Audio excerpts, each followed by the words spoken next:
What's going on, guys? So a few days ago, I actually did a portrait photo shoot session with my good friend Cole Rowland, and I was hyped how the photos turned out. Like, they looked so good, probably my best portraits to date. I want to share with you a few tips on what I applied during this photo shoot so that you guys can get some jaw-dropping portraits. So without further ado, jump into it.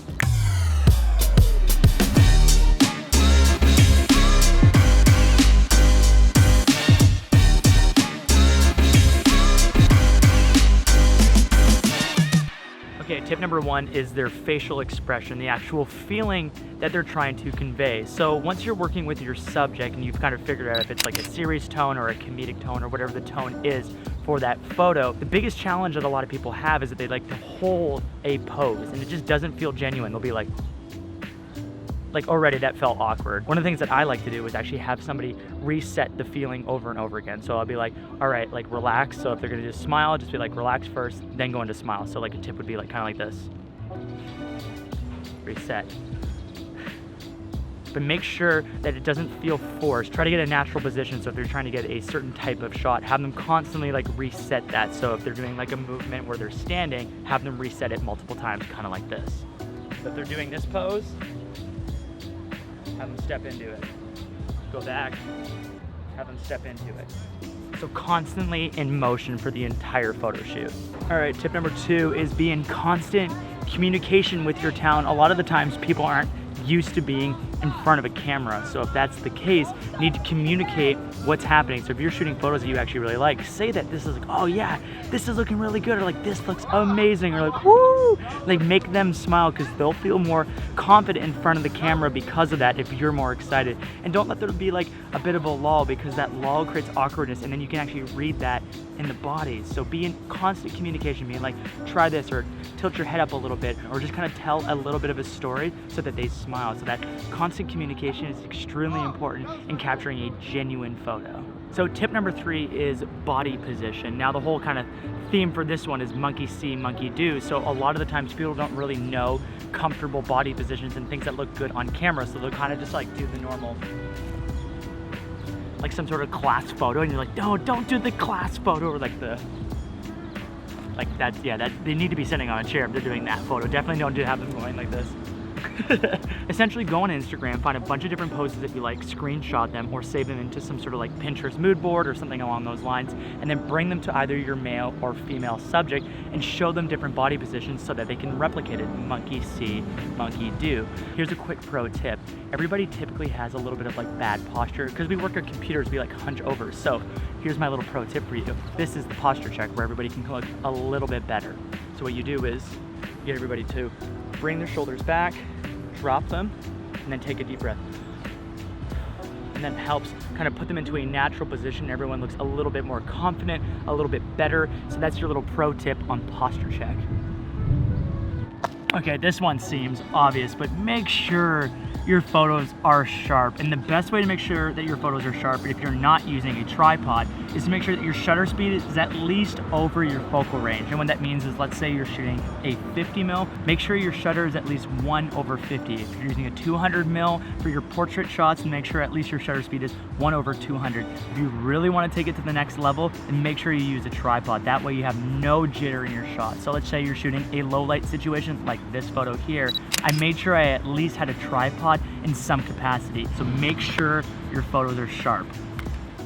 Okay, tip number five is obviously lighting. And we really like, especially for portraits, a nice soft light. So as you can see right now, the clouds are actually up there, which creates a huge diffusion, nice soft light. It wraps around the face. It looks very, very pleasing. That's why a lot of portraits are shot on cloudy days. But if you don't have that, then make sure you're using some sort of diffusion. I can link a 5-in-1 reflector there. If you take off the reflecting part to bounce light, you can actually use the diffusion to add a nice even light. It's kind of like adding a cloud over your face. But essentially in this photo right here, this was like one of my favorite shots from the entire shoot. I actually assessed the situation. So we got up really early, we got up for sunrise, and what I saw is that the light was bouncing off a white building. I was like, I wonder if that will act as a fill for Cole's face. So we shot directly into the sun, which typically isn't always like the best thing to do, but because we had this huge light bouncing off this white wall behind him, it filled his face and actually created an even exposure on his face. So assess the situation and take advantage of it, but make sure that you guys at least shoot in shady situations where there's a nice even light or cloudy days, or at least add some diffusion over their face or a softbox type of lighting for portraits. That's what's gonna give you the best results. And in addition to that whole lighting tip, make sure you guys shoot at the best time of day, which is typically sunrise or sunset, because the lighting is always the best quality and it looks the best. So push yourself to get up nice and early, or at least stand by for that golden hour shot, because the light always looks the best. So push yourself to shoot during that time.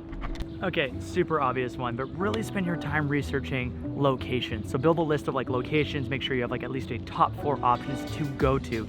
Send them to your potential portrait clients so they can be like, oh, this one really suits the vibe, or this one suits the vibe.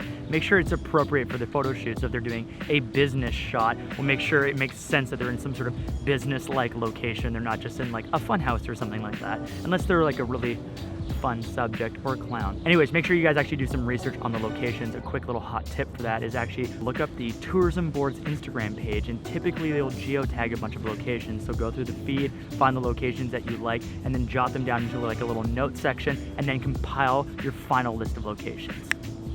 So this is a tip that you can go into like a lot of detail, but it's actually picking the right lens for the right situation. So I'm gonna keep this one a little bit short.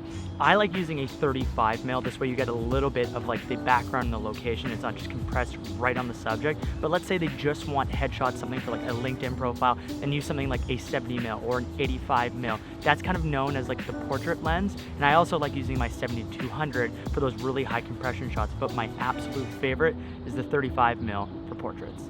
And then my last tip is to just break all the rules. I know that it sounds like, oh, here's some things that you can follow, but like trust your gut. I think that's the most important aspect of this entire tutorial, is to trust your eye, trust your gut, because it knows what looks good. So if that means breaking the rules or breaking some of these tips, that's okay. So these are just some guidelines that I use to actually make some really great photos, but I encourage you to break the rules, because you might set the trend for the next portrait style that like blows up on Instagram, or actually create a photo that your client is hyped on. So yeah, those are my little tips. Now, real quick break. I want to jump back to the exact moment when I hit 100K on YouTube. Oh, it just did it. Oh my God. 100,000 guys. Now just hit 100,000 subscribers. Guys, thanks guys. Thanks, man. There's so much more to come, but like, yeah, it's so dope. I'm gonna get like emotional. Why am I gonna go emotional over a number? Thanks guys for supporting the channel. You made my weekend, you made my day, you made what I like doing in this world real. So I appreciate every single one of you for giving 2 shits about this. Thanks guys. So yeah guys, that was the actual moment that I hit 100,000 subscribers on YouTube, and I wanted to make sure that I captured it in real time for you to experience. So in honor of hitting 100K, I want to do a giveaway. Now I'll keep it nice and short. The homies at Aputure and Breviet has hooked us up with a few little giveaways. So first place, we're giving away a Tri-8 Aputure Amaran bicolor light. This thing is just like a beast, my favorite light probably on the market. And then number 2 is Breviet is giving away a travel backpack. I love this bag. I brought it to Iceland. I use it for like day trips. So those are the top 2 prizes. First place is the Tri-8 light. Second is the backpack. And then third, I'll be giving away some Lightroom presets and fonts. If you guys like this video, please press like. It actually makes a difference. Subscribe. Would love for you to join along, and catch you in the next video. Peace out everybody, and thank you for watching, and thank you for your support.